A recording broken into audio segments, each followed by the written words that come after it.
Hello guys, അപ്പോൾ ഇന്ന് vlog എടുക്കണമെന്നൊന്നും വിചാരിച്ചതല്ല, വെറുതെ വീഡിയോ എടുത്തപ്പോൾ അത് അങ്ങനെ അവസാനം എടുത്തെടുത്ത് വ്ളോഗ് ആക്കാമെന്ന് വിചാരിച്ചതാണ്. കറക്റ്റ് സമയത്ത് കറണ്ട് പോയി. ഞാനാണെങ്കിൽ ഇവിടെ മാഗിയും കഴിച്ചുകൊണ്ടിരിക്കുകയായിരുന്നു. അത് കഴിഞ്ഞപ്പോഴത്തേക്കും ഞാൻ ഡിപ്രഷനിലേക്ക് പോയി ഗെയ്സ്. അതെ, എന്താണെന്ന് വെച്ച് കഴിഞ്ഞാൽ ട്രിപ്പിൻ്റെ കാര്യം ഇങ്ങനെ ആലോചിച്ച് എന്തൊക്കെയോ കൺഫ്യൂഷൻസും കാര്യങ്ങളും അതെങ്ങനെ സോൾവ് ചെയ്യുമെന്നൊക്കെ ഇങ്ങനെ ആലോചിച്ച് ഞാനൊരു പരിഹാരം കണ്ടെത്തിക്കൊണ്ടിരിക്കുകയായിരുന്നു. പിന്നെ ഞാൻ എപ്പോൾ ഡിപ്രഷനിലേക്ക് പോയാലും ഞാനും നിൻ്റെ കൂടെ വരാടി എന്ന് പറഞ്ഞു വരുന്ന ഒരു മുതലാണ് ഇതേ നിങ്ങളിപ്പോൾ കണ്ടുകൊണ്ടിരിക്കുന്നത്. അല്ലെങ്കിലേ മനുഷ്യൻ ഓരോന്നും ആലോചിച്ച് ഭ്രാന്ത് പിടിച്ചിരിക്കുക. അപ്പോൾ വേണ്ട തുമ്മലും കൂടെ, ആഹാ എന്തൊരന്തസ്. ചില സമയത്ത് ഞാനൊരു മൂഡും ഇല്ലാതിരിക്കുമ്പോൾ എനിക്ക് ഒറ്റയ്ക്കിരിക്കാനാണ് ഇഷ്ടം. പക്ഷേ ചില സമയത്ത് ആരെങ്കിലുമൊക്കെ കൂടെ ഉണ്ടെങ്കിൽ ഞാൻ ഓട്ടോമാറ്റിക്കലി ആ ഹാപ്പി മൂഡിലോട്ട് അങ്ങ് ചേഞ്ച് ആയിക്കോളും. പക്ഷേ everything depends upon my situation and mood. അത് വേറൊരു കാര്യം. അച്ചു ആണെങ്കിൽ ഇവിടെ ഫുഡ് വേണ്ടാന്ന് പറഞ്ഞിരിക്കുമായിരുന്നു. പിന്നെ ഞാൻ ചോറെടുത്തതിൻ്റെ കൂട്ടത്തിൽ അവനും കൂടെ ചേർത്തെടുത്ത് അവന് വാരി കൊടുക്കുമായിരുന്നു, അങ്ങനെയെങ്കിലും കഴിക്കട്ടെ എന്ന് ഓർത്തിട്ട്.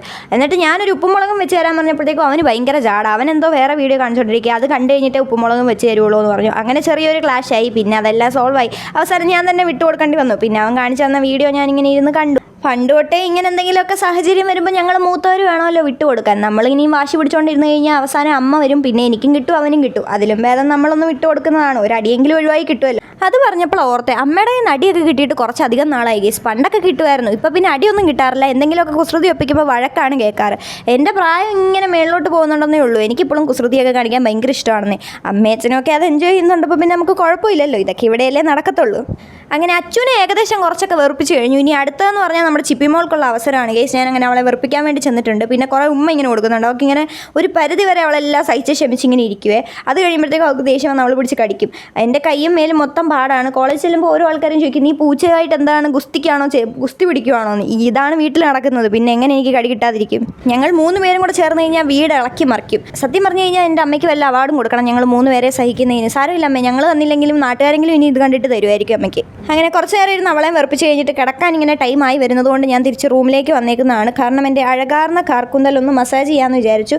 ഇതിപ്പോൾ എന്തോ എനിക്ക് തോന്നിയോണ്ട് മാത്രം ചെയ്യുന്ന എൻ്റെ സ്ഥിരം പരിപാടിയൊന്നുമല്ല. കാരണം എനിക്ക് സമയം കിട്ടാറില്ല. സമയം കിട്ടിയാൽ തന്നെ ഞാൻ ശ്രദ്ധിക്കാറില്ല എന്നുള്ളതാണ് കാര്യം. പിന്നെ അതിനെന്തോ ഭാഗ്യമുള്ളതുകൊണ്ട് പിന്നെ എൻ്റെ ആഗ്രഹം കൊണ്ടും അതിങ്ങനെ എങ്ങനെയൊക്കെയോ വളർന്നു പോകുന്നു. അതാണ് സത്യം. പിന്നെ ഞങ്ങൾ തമ്മിൽ എത്രയൊക്കെ അടിയുണ്ടാക്കിയാലും ഉറങ്ങുന്ന സമയമാകുമ്പോഴത്തേക്കും ഒന്നില്ലെങ്കിൽ അവൾ എന്നെ അന്വേഷിച്ച് വരും, അല്ലെങ്കിൽ ഞാൻ അവളെ അന്വേഷിച്ചു. ഞങ്ങൾ തമ്മിൽ അങ്ങനെയാണ്. പിന്നെ കുറച്ച് നേരം കഴിഞ്ഞപ്പോഴത്തേക്കും വേണ്ട വീട്ടുകാരെന്തൊക്കെയോ ഓർഡർ ചെയ്ത് വരുത്തി. അപ്പോൾ പിന്നെ എൻ്റെ മനസ്സിങ്ങനെ ഉറങ്ങാൻ വേണ്ടി സമ്മതിച്ചില്ല. അപ്പം ഞാനും പോയി കഴിച്ചു.